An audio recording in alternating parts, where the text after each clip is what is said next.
Hello, my friend. Today I will tell you another long-forgotten legend.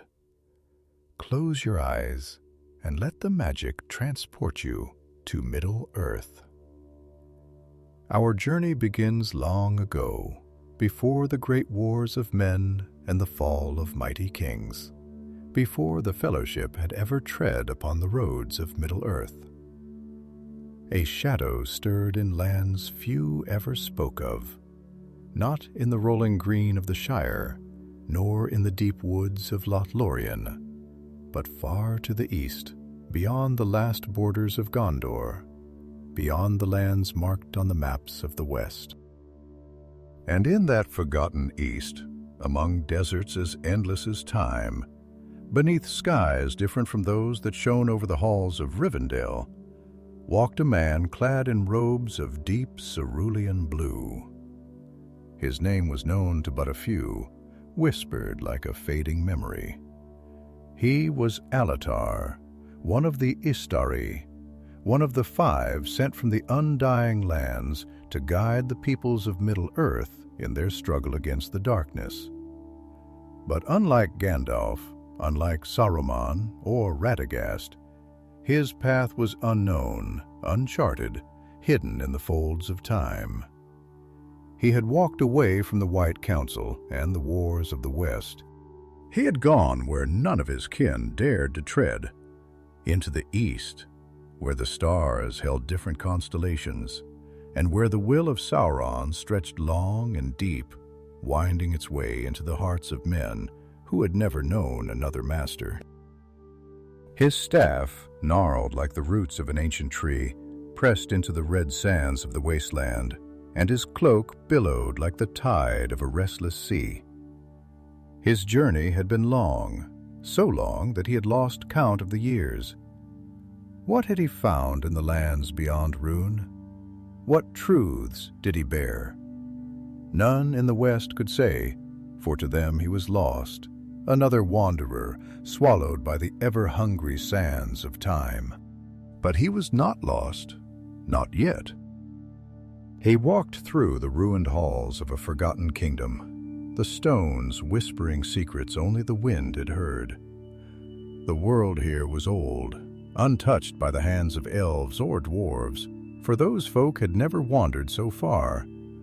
No songs of Valinor were sung here.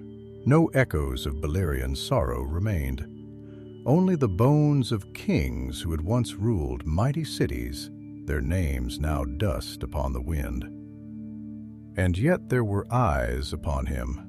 There were always eyes upon him.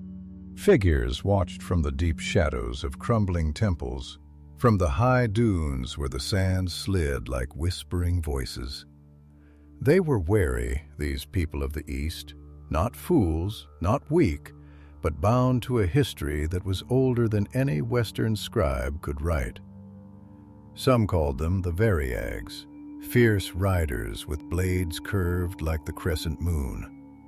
Others were the Kadum, the doom dwellers, who spoke in a tongue that sounded like the shifting of the desert wind.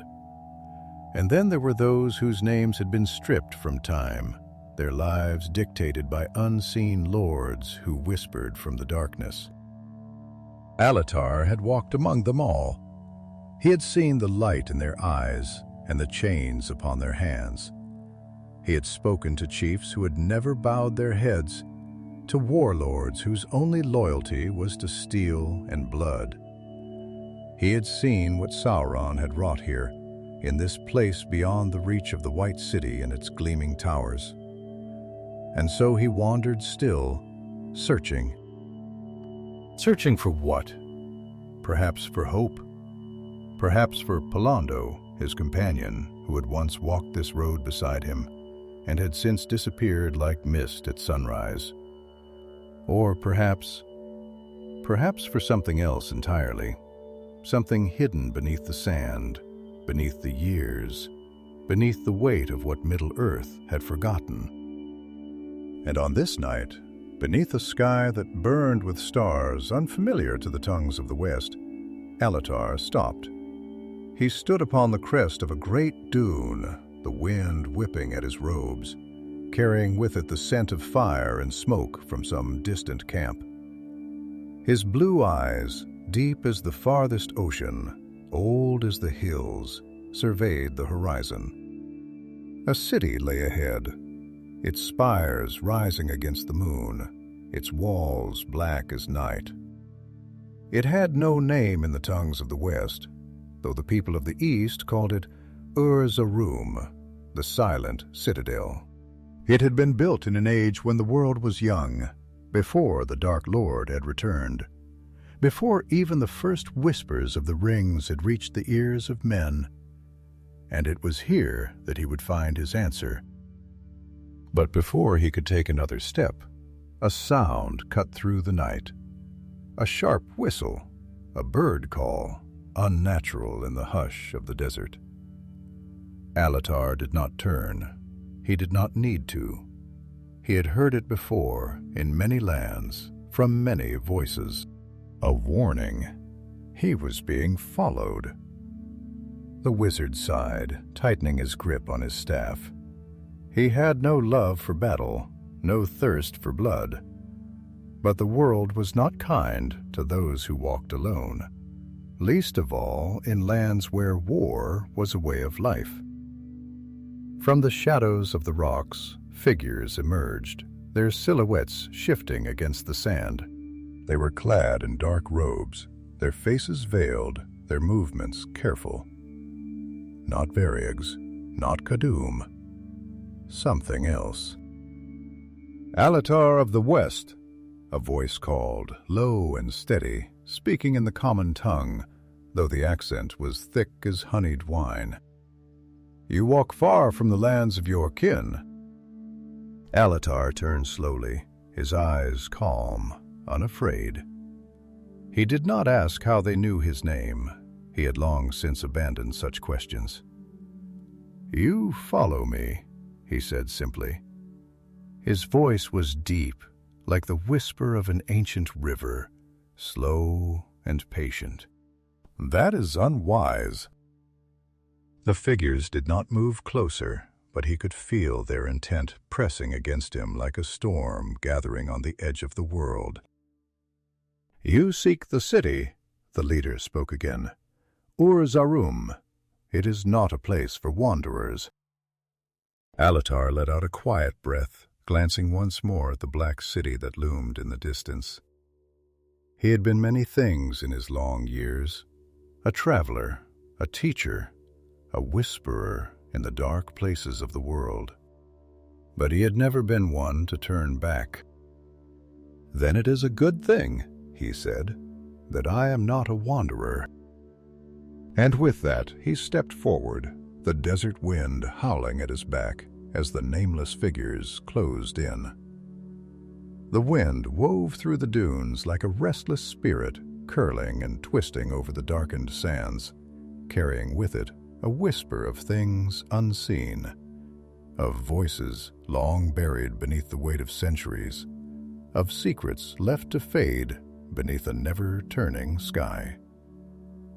The stars above were cold and distant, their pale glimmers caught in the rippling fabric of Alatar's robe as he moved forward, his footfalls soundless against the shifting desert. The air was thick with the scent of old fire, of distant embers smoldering in places unseen, and the very earth seemed to tremble under the burden of history too ancient to name. The figures before him stood in stillness, their shapes barely distinct from the night itself, as if they had been born from the very shadows that clung to the crevices of the rocks. Their robes, dark as the void between the stars, fluttered in the desert breeze, though they did not move otherwise. The one who had spoken stood at their center, a tall figure wrapped in veils of midnight, his voice deep and deliberate, his presence like an immovable pillar amidst the flowing sands. You walk toward a place where names are forgotten, the man said, his tone weighty, measured, as though each word was a stone set upon an unseen foundation. The walls of Ur Zaram do not welcome those who come seeking what was meant to be lost. Alatar let his gaze settle upon the stranger, his expression unreadable, though there was no mistaking the sharp gleam of intelligence in his deep-set eyes. Eyes that held within them the vastness of the world, the slow unraveling of ages, the quiet contemplation of things both great and terrible. He tightened his grip upon his staff, though not in hostility, but in something far more profound, a gesture of readiness, of measured anticipation, as if he stood upon the precipice of some unseen chasm, its depths hidden just beyond the veil of understanding. "I have walked long upon the roads that lie between light and shadow," Alatar murmured, his voice carrying the weight of countless years, a voice shaped by the passage of time itself. "I have seen kingdoms rise and fall, have watched as the river of days carries all things to the same unrelenting sea. Do you believe, then, that a name can truly be forgotten, that a place, no matter how deep its silence, can erase all memory of what was once spoken within its walls?"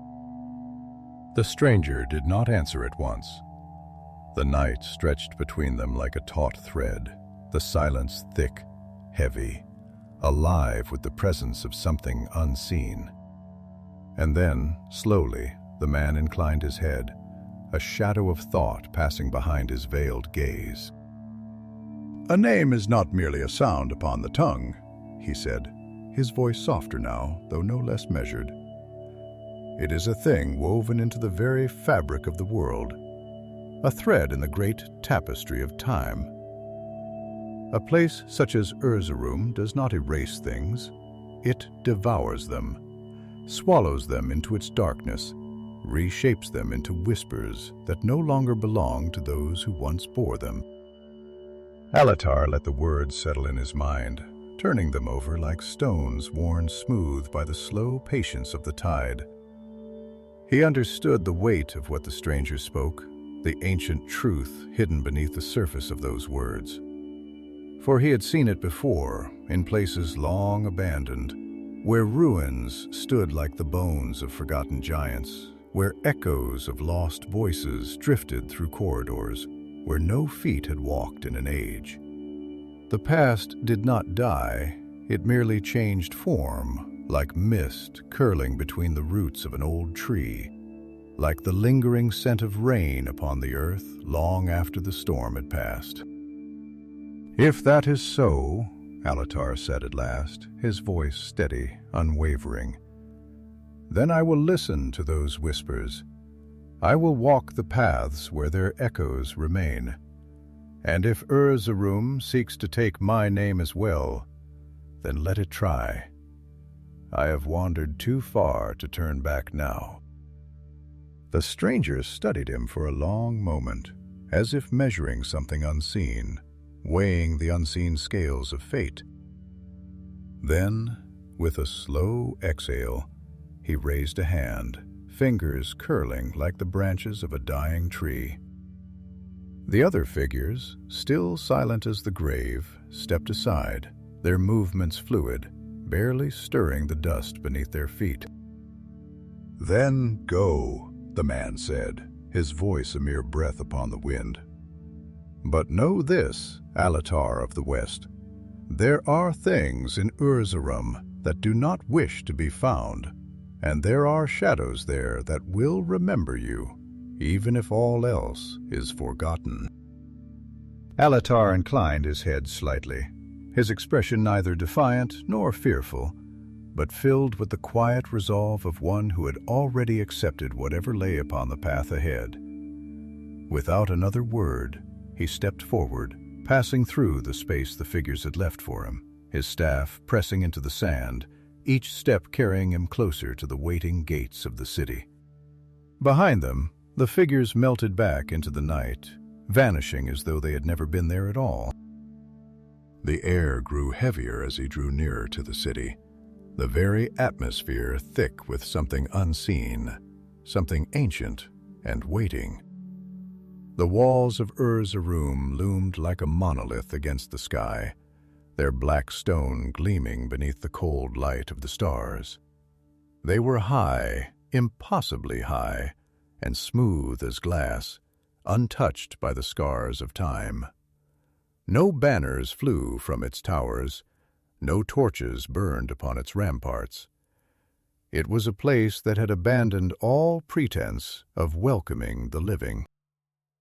Alatar paused before the towering gates, his gaze tracing the intricate carvings etched into the stone, symbols that seemed to shift in the dim light, their meaning just beyond comprehension. He ran his fingers lightly over them, feeling the faint pulse of something buried deep within the stone, a presence neither warm nor cold, but watchful. The gates did not bear the marks of hinges or latches, no sign of any mechanism that might open them, and yet he knew, without question, that they were not meant to remain closed forever. He exhaled slowly, lifting his staff, pressing its tip lightly against the ancient carvings. The air around him shuddered, a low hum resonating through the stone, as if the city itself had taken a breath, sensing his presence, remembering.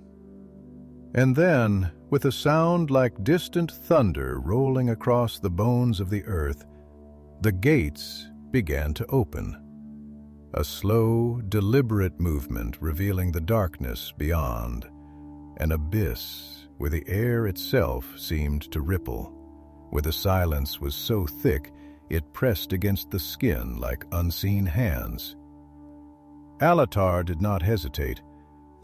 He stepped forward into the waiting mouth of the city, into the place where names were swallowed and memory became dust.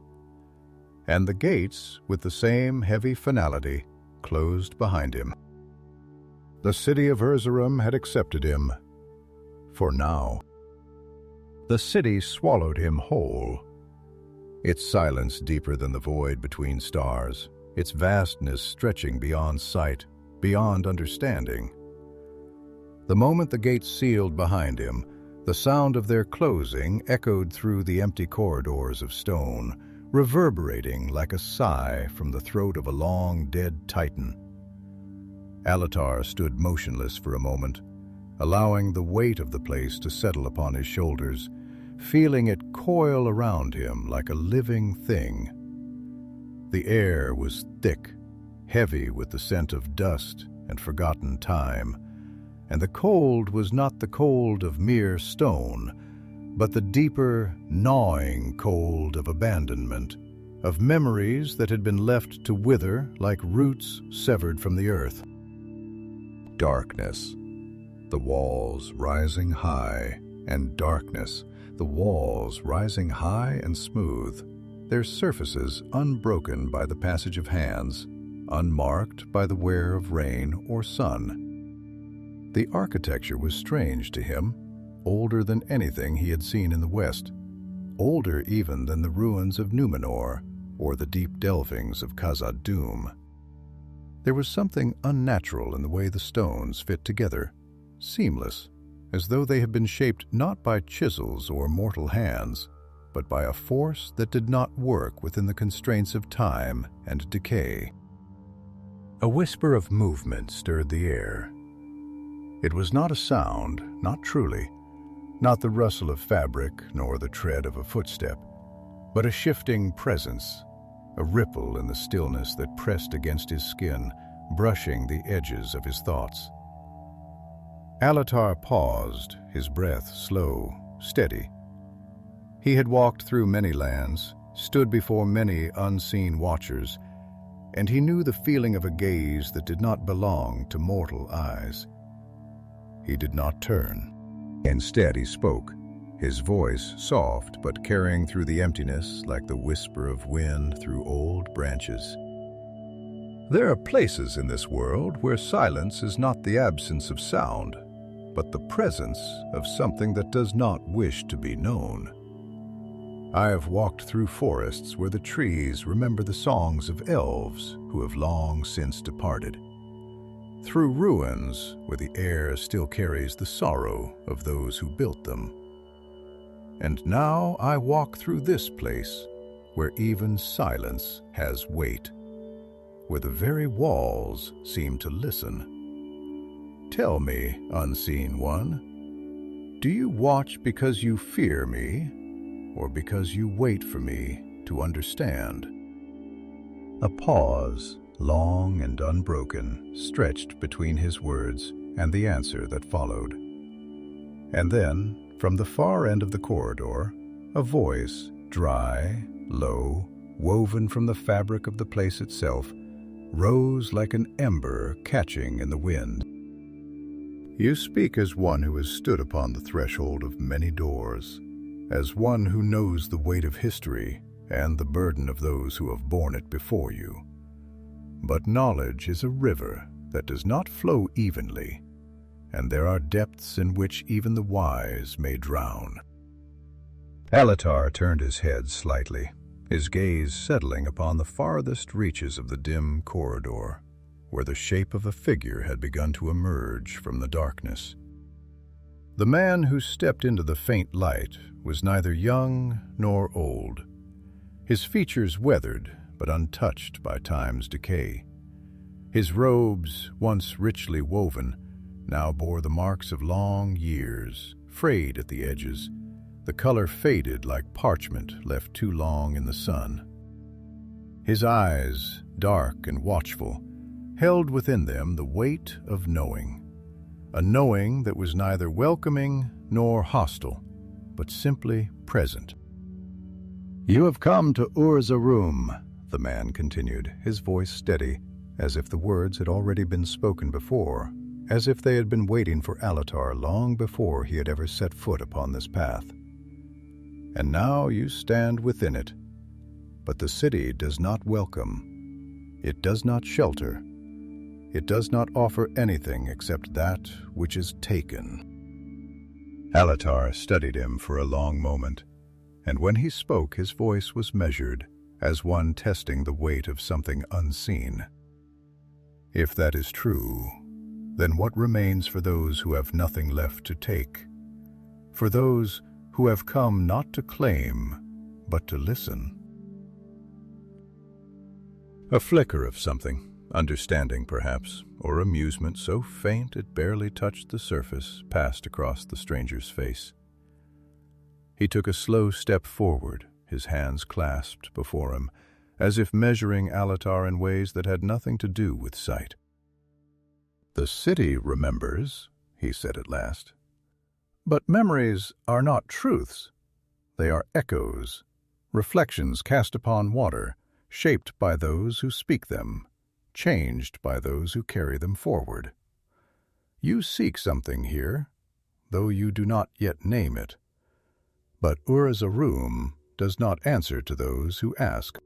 It answers to those who endure." Alatar exhaled softly, his gaze never leaving the stranger's.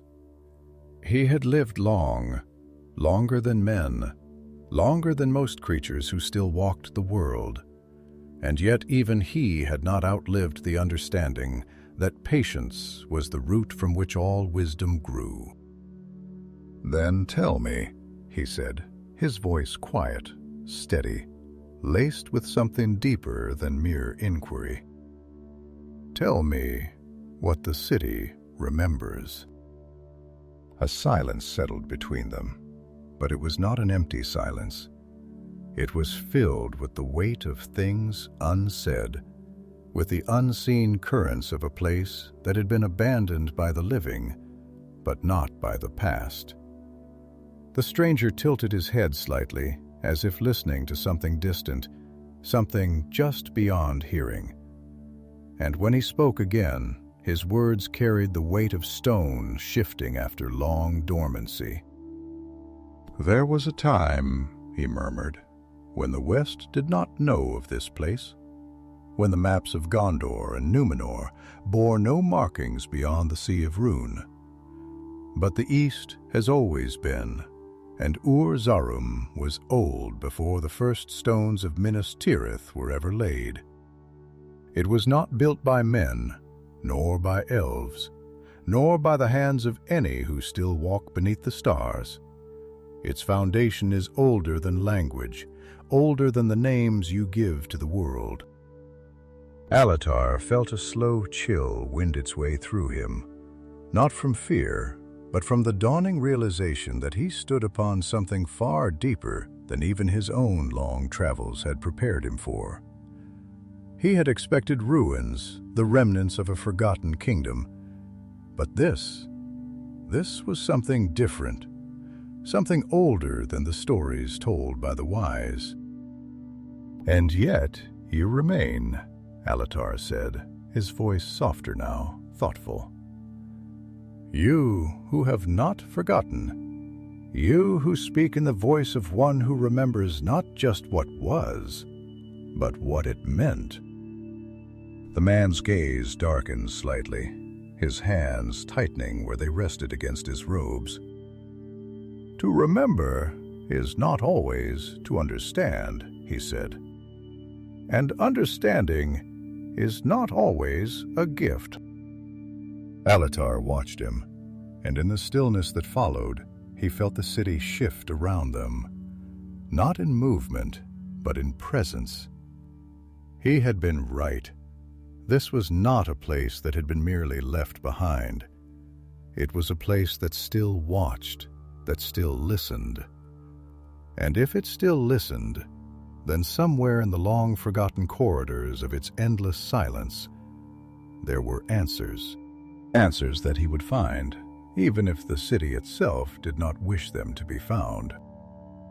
The silence of Ur Zaram stretched around them, vast and unbroken, deeper than the chasm of the sky above, heavier than the weight of time itself.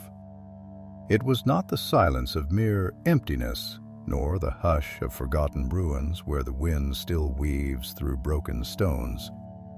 It was a silence alive with absence, a silence that had been shaped by something greater than decay, something deliberate, as though the city had chosen to forget itself.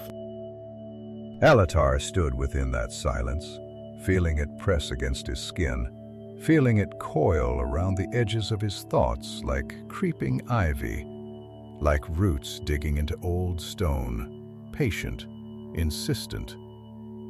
The air was thick with dust and shadow, yet beneath that, beneath the cold dryness of a place abandoned by warmth, there was something else, something lingering, waiting, like the last ember beneath a bed of dying coals. He did not speak immediately, nor did he move, for he knew that this was a place where speech was not merely sound, but an intrusion, where every step carried the weight of consequence, where every breath stirred the memory of things that did not wish to be stirred. Before him, the man in the tattered robes remained motionless, his face a mask of contemplation, his dark eyes unreadable like the surface of a deep lake beneath which currents ran unseen. The words he had spoken still hung in the air between them, and Alatar let them settle, let them sink into the marrow of his thoughts before he answered. For he knew that to respond too quickly, too easily, was to diminish the depth of what had been said. "There are places in this world," Alatar said at last, his voice low, steady, woven with the weight of years, "where the past lingers not as a whisper, but as a presence that does not fade. I have walked among them, have seen the ruins of cities that still remember the voices of those who built them, have heard the wind carry echoes that belong not to the present, but to something deeper, something beyond the reach of time's forgetting. And yet, even in those places, there is always something left behind, a trace, a fragment, a shape upon the edge of memory. But this place—" He paused, glancing around at the darkened stone, at the unmoving shadows, at the walls that seemed to drink the very air around them. "This place is different. It does not merely remember, it waits. The man's expression did not change, but something in his gaze deepened, a flicker of thought moving beneath the surface. When he spoke, his voice was slow, deliberate, as if choosing each word with care. Memory is not a gift given freely, nor a thing that lingers without reason. In the West, you speak of history as something written in books, as something recorded and preserved so that those who come after may read it and know what has passed. But that is only one kind of memory. There is another, older kind, the memory that is not written, that does not belong to parchment or voice, but to the bones of the earth, to the weight of stone, to the very air that has been shaped by what has transpired within it. Ur Zaram does not remember as men remember, does not tell its story in ways that can be recorded or spoken. It holds its past in silence, and silence is the language of things too great, too terrible, or too sacred to be named. Alatar studied him, his mind weaving through the threads of what had been said, piecing together the fragments of understanding that lay just beyond reach. He knew of such places, places where history was not merely forgotten but consumed, where time itself seemed to halt, as if unwilling to carry forward the weight of what had occurred. And yet there was something in the way the man spoke, something in the way his gaze lingered upon the stones, that told Alatar there was more to this silence than mere loss, more to this place than mere ruin. "You speak as one who has walked these halls before," Alatar said, his voice quieter now, not in difference but in understanding, in recognition of the depth that lay beneath the words. "As one who does not merely know the past, but who has stood within it, who has carried its weight upon his shoulders. You say that this city does not welcome, that it does not offer, that it does not give, only takes. And yet you remain, you who seem untouched by the passing of years, who speak not as an outsider, but as one who belongs to this place, even as it belongs to no one. Why?" A shadow flickered across the man's face, so brief it might have been imagined. But Alatar did not mistake it. It was not fear, nor hesitation, but something else, something older, something warier, something that carried the weight of choices long made and paths long walked. "I remain," the man said at last, his voice quieter now, more distant, as if the words themselves were heavy to bear. "Because there are some places that do not let go, just as there are some memories that cannot be abandoned. You ask why Ur Zaram waits. I will tell you, though you may find that the answer is not one you wish to hear." He turned then, moving deeper into the corridor, his steps soundless upon the stone. Alatar hesitated only a moment before following, his own footsteps swallowed by the same silence, his thoughts shifting like the shadows cast upon the walls. The passageway was long, its darkness broken only by the faintest glimmers of light that seemed to come from nowhere, as if the very stones held within them the remnants of a glow long since faded. The further they went, the heavier the air became, not with dust or decay, but with something less tangible, something that clung to the skin like the weight of unseen eyes. At last they emerged into a vast chamber, its ceiling lost to darkness, its walls carved with symbols that seemed both ancient and unfamiliar. In its center stood a great pillar of stone, its surface smooth, untouched by the erosion of time. Upon it, etched so faintly it was nearly invisible, was a single inscription. The man placed a hand upon the pillar, his fingers tracing the worn symbols as if they were a wound long since scarred but never healed. "This city," he murmured, "was not built as a fortress, nor as a kingdom, nor even as a tomb. It was built as a door." Alatar frowned, stepping closer, studying the inscriptions, feeling the faint hum of something beneath the surface of the stone. "A door to what?" The man's eyes lifted to meet his, and in them, Alatar saw something that made the cold in the air seem like a mere whisper against the true weight of what lay beneath. "To the past," the man said, his voice nearly a whisper, "to a time that does not wish to be remembered." And in the silence that followed, Alatar understood, though only in part, that he had stepped into something far greater than he had anticipated, into a place that was not merely lost, but hidden, not merely abandoned, but sealed. And the door, whatever it had once held back, was waiting to be opened. The chamber stood vast and unmoving, its silence stretching like the deep of the night where even the stars feared to shine. The air itself was laden with something unseen, something heavy, not merely the weight of stone, but of time, of a presence that lingered without form, yet pressed against the senses like the unseen tide beneath still waters.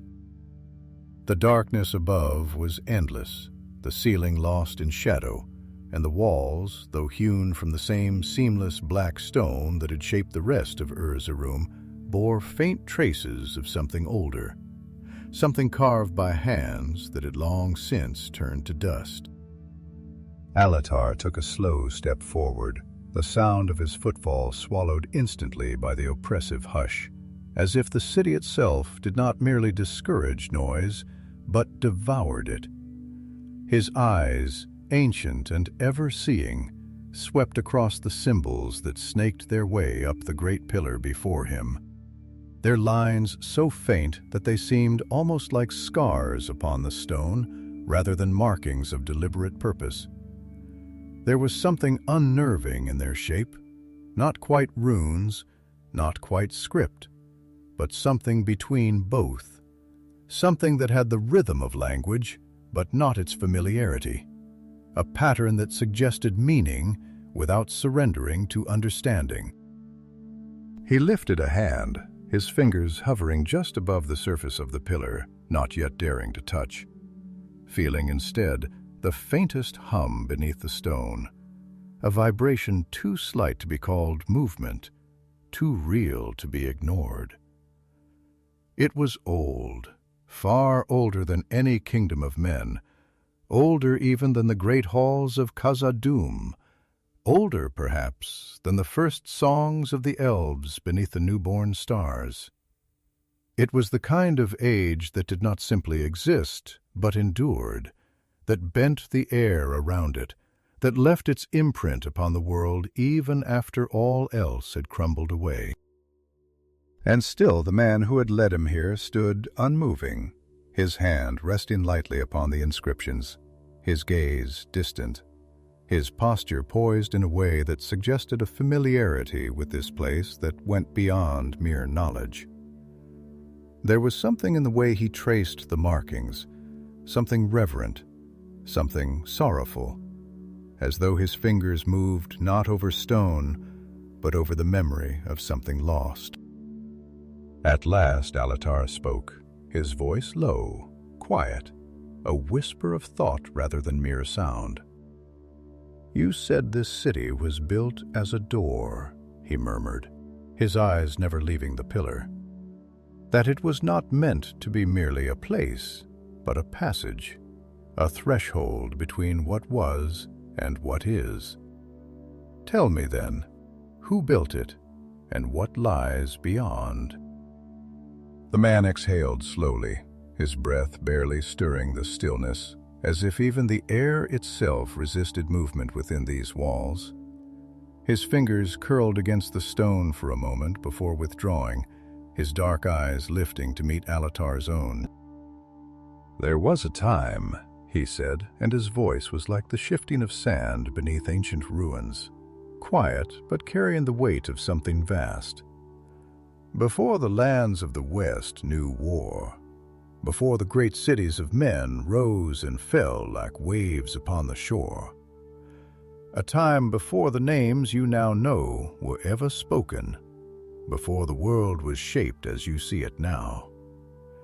In that time, there were those who sought not to rule nor to conquer, but to preserve, to keep safe the knowledge that the passing of ages would try to bury.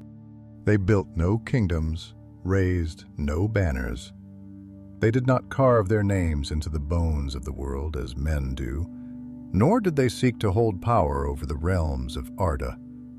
They understood, as few ever have, that knowledge is not merely light, but fire. That to keep it is not only to preserve, but to guard, to ensure that what is remembered does not consume those who remember." Alatar frowned slightly, his mind weaving through the strands of meaning hidden beneath those words, for he knew the truth of them in a way that few did. He had seen what knowledge could do, how it could heal, yes, but also how it could burn, how it could twist and corrupt, how those who sought to wield it without wisdom often found themselves consumed by it instead. The greatest folly of power was the belief that it could be mastered, that it could be held in one's grasp without it taking something in return. He had seen it in Sauron, in his descent from wisdom to ruin, in the way his thirst for knowledge had become a hunger for dominion, a hunger that had devoured him utterly. "And what was it they sought to guard?" Alatar asked at last, his voice a thread of quiet curiosity, though in truth the question was heavier than mere words. The man studied him for a long moment, his expression unreadable, his eyes shadowed with something distant, something that stretched far beyond this moment, beyond this place. "A name," he said finally, and there was something in the way he spoke that sent a faint chill through the still air, something that made the silence of the chamber feel deeper, as if the very walls recoiled from the answer. "A name that should not be spoken, a name that, if uttered, would stir something that has slept since the world was young." Alatar's fingers curled slightly against his staff, his pulse steady, though his mind was now weaving swiftly through the possibilities, the implications, the understanding that crept at the edges of thought like the first glow of dawn before the sun has risen. "You fear it," he murmured, not as an accusation, but as a simple observation. "Even now, even after all these years, after all that time has taken, you still fear what it might bring." The man's gaze did not waver, but there was something in it, something old, something weary, something that spoke of burdens carried for too long. "There are things," he said slowly, deliberately, "that do not fade with time, that do not wither as kingdoms do, that do not break as stone eventually must. There are things that endure, not because they should, but because they cannot do otherwise. And there are names that, when spoken, do not merely call, they awaken." The silence that followed was not empty. It was thick, almost tangible, pressing against the edges of thought, filling the chamber like water flooding a space too long left dry. Alatar let it settle before he spoke again, and when he did, his voice was even softer, yet no less certain. "And yet you remain here," he said, tilting his head slightly, his gaze never leaving the man's. You who know more than you say, you who speak of things lost to time, yet have not been lost yourself. You who fear what might be stirred, yet stand at its threshold nonetheless. Why? For a long moment the man did not answer. And in that moment, Alatar felt as though he had stepped closer to something unseen, as though he had placed his hand upon a door that had not been touched in an age, as though the air around them held its breath, waiting. And then, at last, the man spoke, and when he did, it was not merely an answer, it was something deeper, something final. Because someone must. And in those 3 words, Alatar understood. Understood that this was no mere city, no mere ruin of a forgotten age. Understood that he had stepped into a place where the past had never truly died, where the echoes of something vast still lingered, where the weight of something long buried still pressed against the world like a shadow, waiting for the moment to stretch forth again. And understood that whatever lay beyond that door, whatever had been sealed away, was waiting, waiting to be remembered, waiting to be awakened. The silence of Ur Zaram was vast, not empty, but vast like the stillness that lingers in a valley before the first storm winds descend from the mountains. A silence that was not simply an absence of sound, but a presence, a consciousness woven into the very fabric of the stone. Alatar had walked long roads, had stood before places where time pooled like water in a forgotten well, but never had he stood in a place so utterly untouched by the erosion of the years, a place where silence was not a void to be filled, but a guardian of something deeper, something unspoken. The air within the chamber pressed against him, not with heat nor with cold, but with a kind of density, as if it carried within it the weight of memories that had not been permitted to fade, as if each breath drew him further into the heart of something vast, something coiled in slumber beneath the skin of the world. The stone beneath his feet was ancient, smooth, not with wear, but with deliberation, as though those who had shaped this place had done so with a purpose beyond mere shelter, beyond mere architecture. This was not a hall built for kings, nor a tomb meant to preserve the memory of those who had ruled. It was something else, a space carved not for the living nor for the dead, but for something that existed between the two, something that had been sealed away, yet had never truly left. Alatar turned his gaze toward the man who had led him here, the one whose name had not been given, whose presence was neither welcoming nor hostile, but simply there. The figure stood beside the great pillar, his dark robes unmoving in the thick air, his expression a mask of contemplation, though his eyes betrayed something deeper, something weary. His hand, long-fingered and marked by time, rested upon the surface of the stone, tracing the faint etchings as though reading a language long lost to the tongues of men and elves alike. "You say this place was built as a door," Alatar murmured at last, his voice measured, woven with thought, as though the words themselves carried weight. "But doors are not merely entrances. They are boundaries, thresholds between what is known and what is unknown, what is permitted and what is forbidden. And every door, no matter how strong, no matter how well guarded, is made to be opened. If Ur Zaram is a door, then tell me, what stands on the other side?"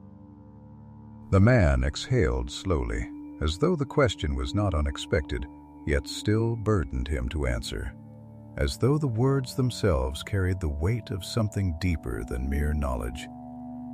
His fingers lingered on the stone for a moment longer before he withdrew his hand, clasping them before him as his gaze met Alatar's, dark and unreadable as the depths of the sea.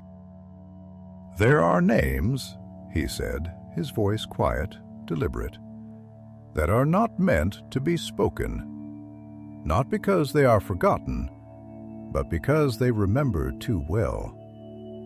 There are places where time does not flow as it should, where the past lingers not as a memory, but as a presence, where what was is not merely a story, but a thing that still reaches, still whispers, still waits.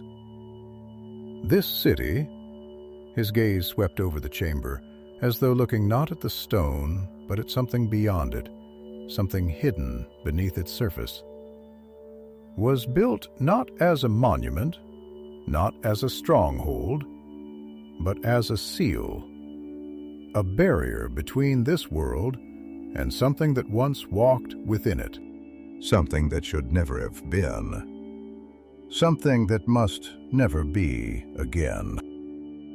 Alatar studied him in silence, his mind weaving through the implications, the weight of those words settling like a slow tide upon his thoughts.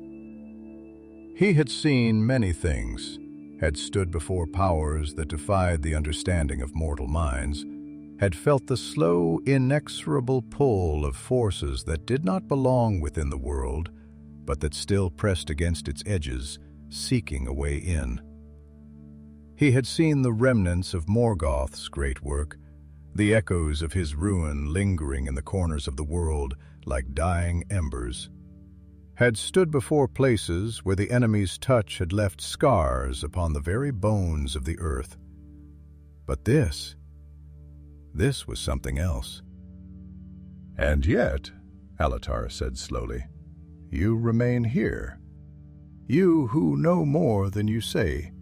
You who have guarded this place long beyond the years of any man, any elf, any being that still walks beneath the stars. You fear what lies beyond this door, and yet you do not turn away from it." The man's gaze darkened slightly, his hands tightening where they rested against his robes. He was silent for a long moment, and in that moment the air within the chamber seemed to shift, to grow heavier, as if the very walls of Ur Zaram were listening. "Because fear," he said at last, "is not enough." His voice was quieter now, not with weakness, but with the kind of strength that had been tested, that had been worn by the years into something harder than steel, something unyielding. "There are things in this world that must be guarded, not because they can be destroyed, but because they cannot. There are names that cannot be erased, only silenced. There are doors that, if opened, can never be closed again. And someone," his gaze met Alatar's, steady, unwavering, "must stand before them, not because they wish to, not because they are chosen, but because if they do not, no one will." Alatar held his gaze, feeling the truth of those words settle into the marrow of his bones, feeling the weight of what had been left unsaid. He knew what it was to carry such burdens, to walk paths that could not be abandoned, not because of duty nor of purpose, but because to do otherwise was to allow the world to slide further into shadow. He had seen what happened when such tasks were left untended, had seen how easily darkness crept into the spaces where vigilance had failed, how easily silence could become complacency, and complacency could become ruin. Slowly, he turned his gaze back to the pillar, to the faint markings that ran along its surface, tracing the shape of something ancient, something waiting. "And what if," Alatar said, his voice quieter now, laced with something deeper than mere inquiry. "What if the door has already begun to open?" The man did not answer at first, but Alatar saw it. The flicker in his expression, the way his fingers curled slightly against his robes, the way his breath ever so slightly hitched. And in that silence, in that brief moment, Alatar understood. It had begun. The door was no longer sealed. Something, somewhere, had already stirred. And whatever lay beyond it, whatever had been waiting, was listening. The silence that stretched between them was no longer merely the silence of Ur Zaram. It had deepened, thickened, become something else entirely. Something living, something aware. It was no longer merely the absence of sound, nor the weight of forgotten voices lingering upon the air like ghosts unwilling to depart. It was an unspoken understanding, a pause in the weave of time, as though the city itself was listening, as though the very stones, smooth and dark as the deep places of the world, were waiting for what would be said next. And in that silence, Alatar felt the cold press of realization settle into the marrow of his bones, felt the slow, inevitable certainty of what he had already suspected coiling itself into shape within his mind. The door had begun to open. Something unseen, something long bound, had already stirred. He exhaled slowly, drawing in the weight of that knowledge, letting it settle before he spoke. He had learned in all his long years that the greatest truths could not be rushed, that understanding was not something seized, but something uncovered, like an artifact buried deep beneath the sands of time. His voice, when it came, was quiet, measured, not with hesitation, but with the patience of one who knew that words, when spoken in places such as these, held power beyond mere speech.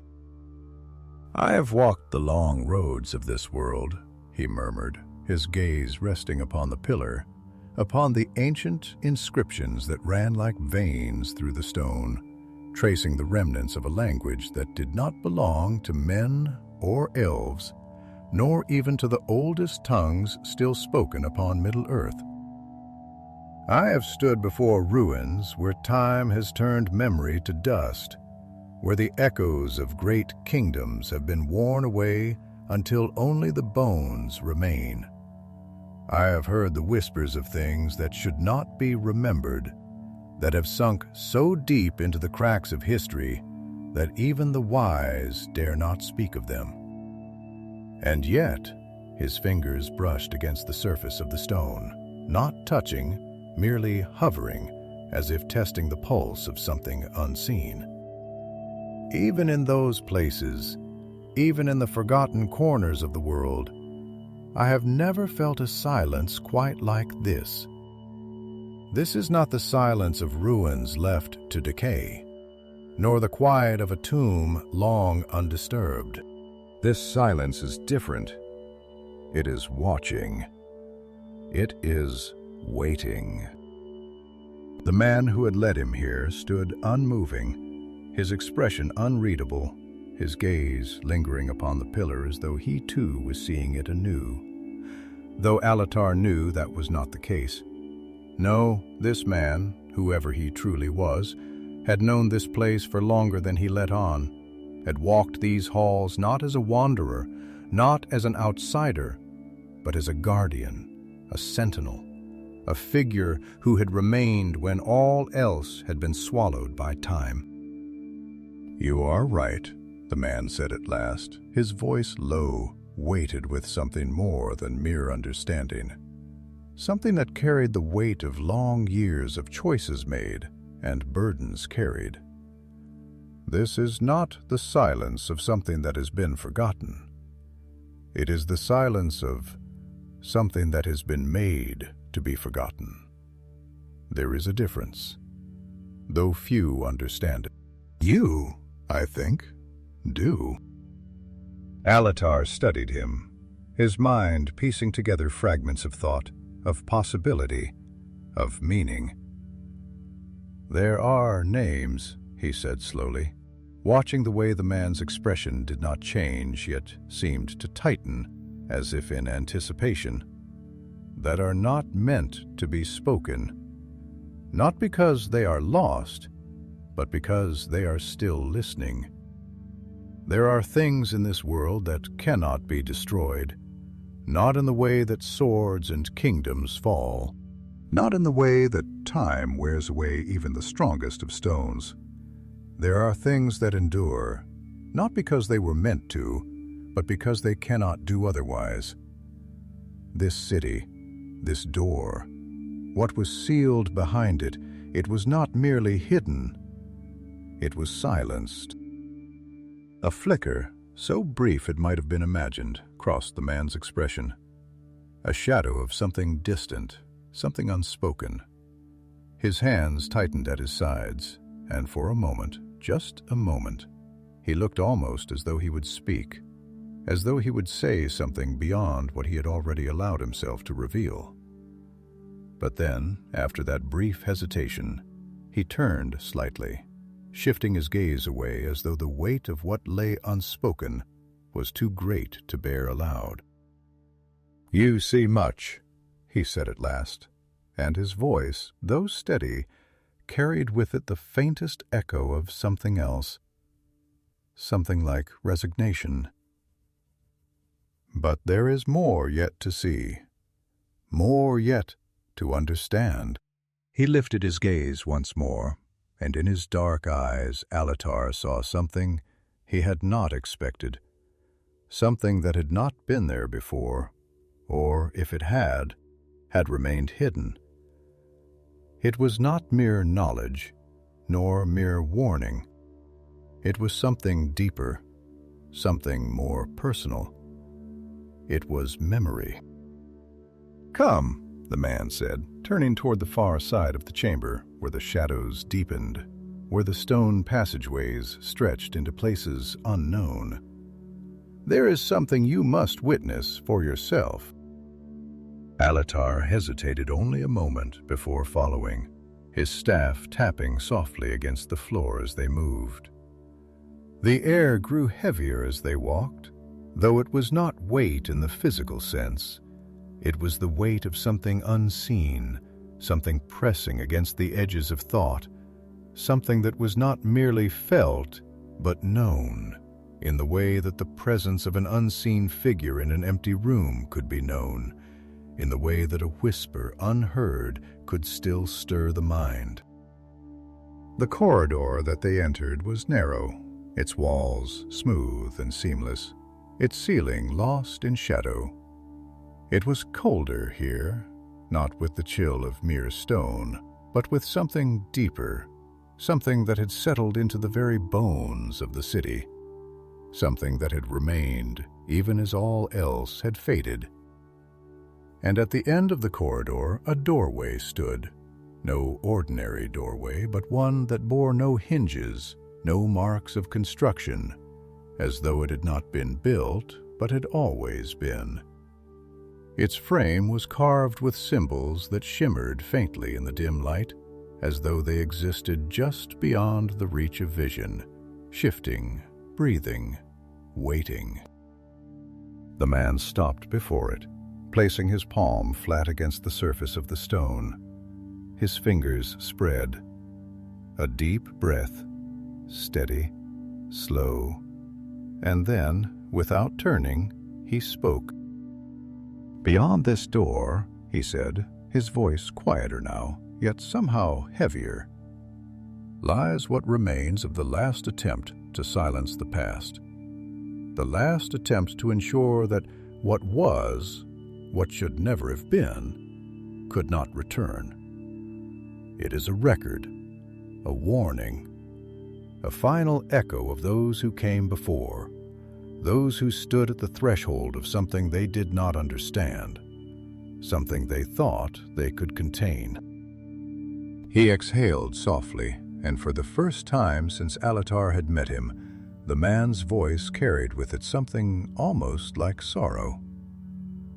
"But some things," he murmured, "do not remain buried. Some things do not remain sealed." The air shifted. The symbols on the door glowed faintly, pulsing with a rhythm that did not belong to mere light, but to something older, something vast. Alatar watched, waiting, and then, slowly, the door began to open. The door groaned as it shifted, not with the clatter of iron hinges, nor the scrape of stone upon stone, but with a sound deeper, more ancient, a resonance that seemed to ripple through the very bones of the city itself. It was not a simple movement. It was a breath, a stirring, the slow, deliberate parting of something that had lain sealed for longer than the memory of any living being. The symbols that adorned its surface pulsed, flickering with an unnatural light, not steady like flame, nor cold like the glimmer of distant stars, but something between, something shifting, uncertain, as though the very language that had bound them was faltering, as though the old magic that had once held firm was unraveling thread by thread, undone by the weight of time. Alatar stood motionless, his staff gripped tightly in his hand, his breath steady but measured, his mind weaving through the implications of what he was witnessing. He had felt power before, had stood in places where the fabric of the world was thin, where the echoes of great things lingered like the last ripples upon a still lake. He had walked the ruined courts of Númenor, lost colonies where the stones still bore the imprint of voices long silenced. He had wandered the far reaches of Middle-earth, where the land itself remembered battles so ancient that no tongue still spoke of them. But this was different. This was not merely the lingering presence of history. This was something active, something aware, something that had not forgotten the world, though the world had long forgotten it. The man beside him remained still, his hand resting upon the stone as though feeling its pulse, his dark gaze fixed upon the widening gap beyond. His expression was unreadable, but Alatar saw the tension in his stance, the way his fingers curled ever so slightly against the cold surface of the doorway, as if anchoring himself, as if bracing for something that could not be stopped. And then the darkness beyond was revealed. It was not the darkness of mere shadow, nor the absence of light in a long sealed space. It was something deeper, something vast, a depth that did not merely swallow sight, but seemed to pull at the edges of thought itself. The chamber that lay beyond was impossibly large, stretching into unseen distance, its farthest reaches lost to the void. The air was thick, oppressive, heavy in a way that was not merely physical, but something else, something pressing against the mind, against the soul. Columns of smooth black stone rose from the unseen depths below, disappearing into the darkness above. Their surfaces untouched by time, unmarked by dust or decay, they stood like sentinels, like watchmen standing guard over something unseen, something that did not sleep but did not yet wake. And at the center of it all, upon a raised dais of flawless obsidian, a single object rested. A book. It was massive, its cover bound in a material that was neither leather nor metal, its edges lined with intricate etchings. Runes, too old to be named, their shapes curling and twisting, shifting ever so slightly even as Alatar looked upon them. The very air around it seemed distorted, as though the space it occupied was not truly part of the world, as though it existed in a place just beyond reach. Alatar stepped forward, his gaze never leaving the book, his mind turning over what he saw, what he felt. The weight of realization pressing into his chest like the slow, inevitable descent of night. He could feel it even from where he stood, the presence of something vast, something contained, something that was not merely knowledge, not merely history, but something alive, something woven into the very foundation of this place. "You said this was a door," he murmured, his voice quiet but steady, as though speaking louder might disturb something that should not be disturbed. "And yet, what lies beyond it is not a prison. It is a record, a warning." The man beside him exhaled slowly, his hands tightening at his sides, his eyes shadowed with something deeper than mere knowledge. "There are things in this world," he said at last, his voice carrying the weight of long years of burdens not easily spoken, "that cannot be contained in chains, nor cast into the void, nor buried beneath the weight of stone. There are things that exist beyond destruction, that are bound not by the will of the Valar, nor by the works of men, but by something older, something that was never meant to be. This book," he gestured toward the dais, his fingers curling slightly as though reluctant to name it, "is not merely a record of what was.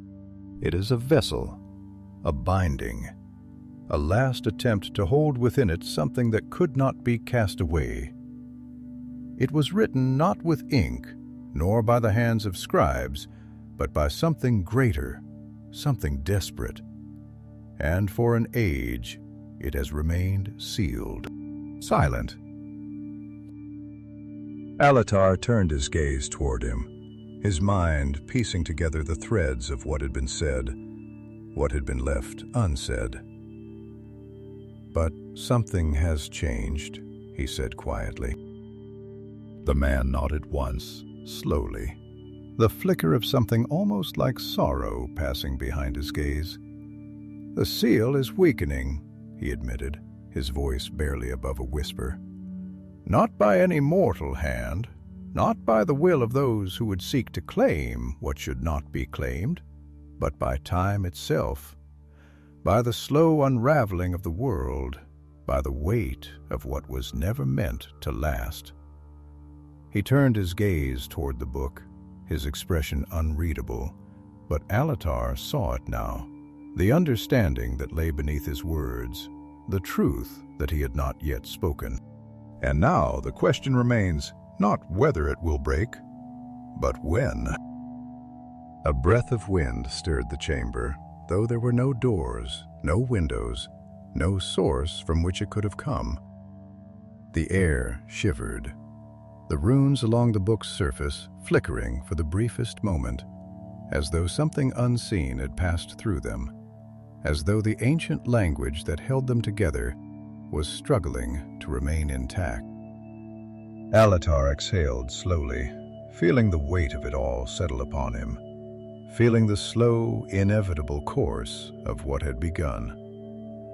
He had known from the moment he had entered this city that he was walking into something vast, something long buried, something that had been waiting. But now, standing before the threshold of what had been sealed away, he understood the true depth of what had been hidden. This was not merely knowledge, not merely history. This was something alive, and it was waking. The air had thickened, not with dust or decay, but with something unseen, something that pressed against the mind more than the body, something that was neither cold nor warm, but carried the weight of presence, of expectancy, as though the chamber itself had drawn breath and was now holding it, waiting for the moment when it would be released. The silence had changed.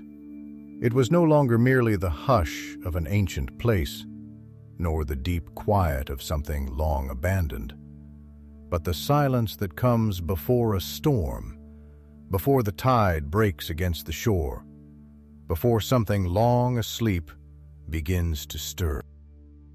Alatar did not move. He stood before the dais, before the book that was not merely a book, before the runes that shimmered, struggling against some unseen pressure, against the slow but inevitable pull of time's unraveling. His breath was slow, measured, his hands resting upon his staff as he watched, as he listened, as he allowed himself to feel the shape of the moment, not merely with his senses, but with something deeper, something attuned to the turning of things greater than himself. The man beside him had not moved either, though Alatar could sense the weight of his thoughts, the quiet struggle that lay behind his unreadable gaze. There was no fear in him, but there was something else, something heavier, something weary, something that had been carried for far too long. And in that moment, Alatar understood.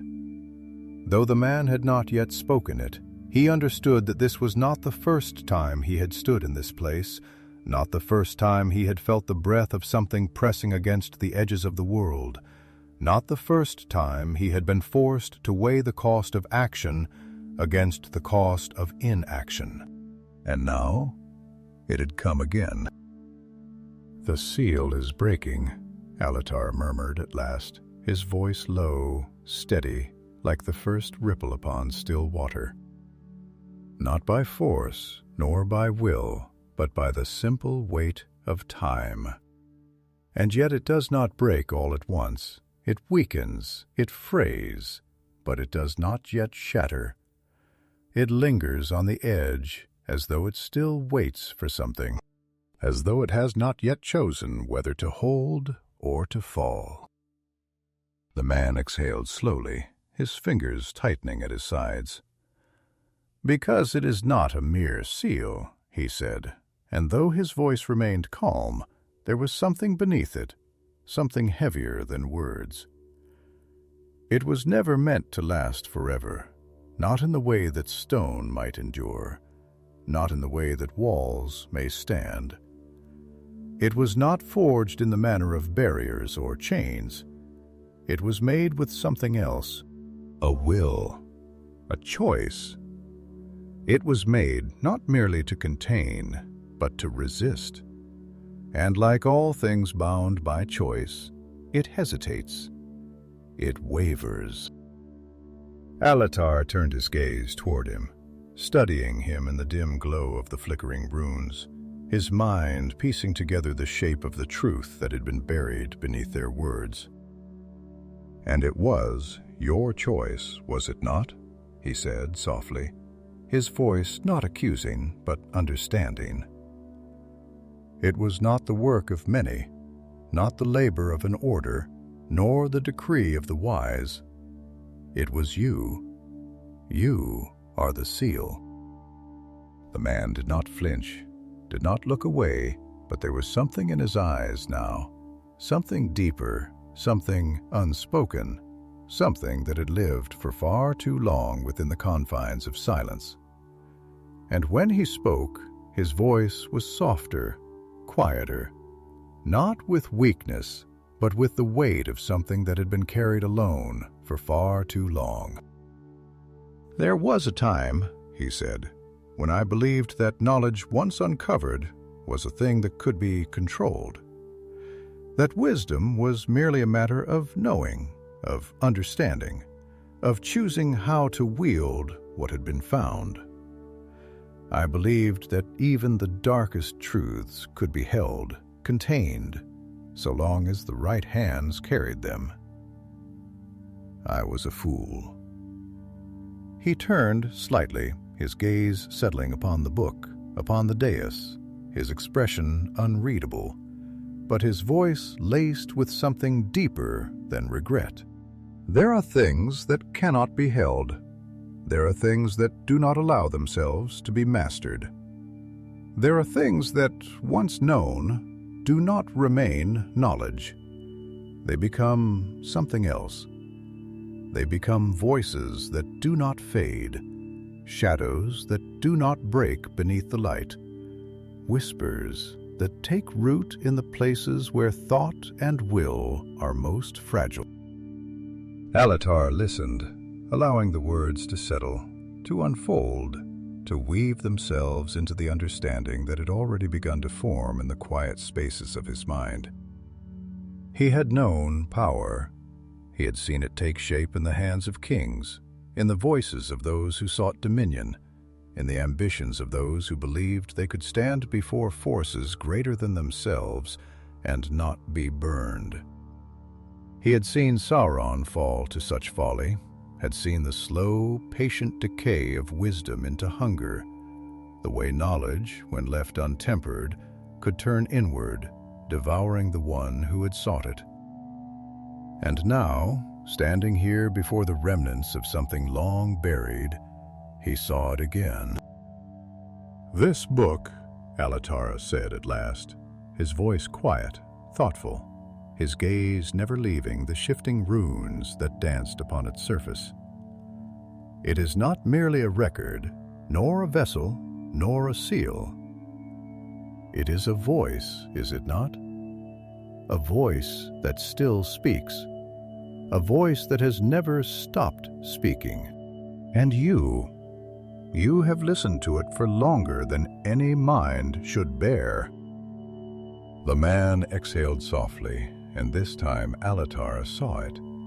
The faintest flicker of weariness, the slow unraveling of something that had been held together for longer than should have been possible. "Yes," the man murmured, barely more than a breath. "For longer than I remember." A shiver passed through the chamber, though neither wind nor movement had disturbed the air. The runes upon the book flickered, dimmed, then flared once more. And in that moment, Alatar felt it, heard it. Not a voice in the way that words are spoken, nor in the way that sound carries across space, but something deeper, something older, something that existed not as sound, but as knowing, a whisper that did not need to be heard to be understood. It was waking. Alatar's grip upon his staff tightened. "Then the choice remains," he said, his voice firmer now, the weight of the moment settling upon him like the slow descent of the tide. "Does it end here, or does it continue?" The man closed his eyes for the briefest of moments, a breath passing his lips. And when he opened them again, Alatar saw the answer before it was spoken. "It must end," he said, his voice steady, though his hands trembled. "But not as it was intended, not by sealing it away once more, not by allowing time to unravel it again. It must end completely." A pause, a heartbeat stretched between them. And then, without another word, the man turned, stepping forward toward the dais, toward the book, toward the thing that had bound him for longer than time could measure. Alatar did not stop him. He did not need to. For the first time since this place had been built, since the first word had been written upon its pages, silence was no longer something waiting, no longer something watching, but something breaking. And then there was only light. And then there was nothing.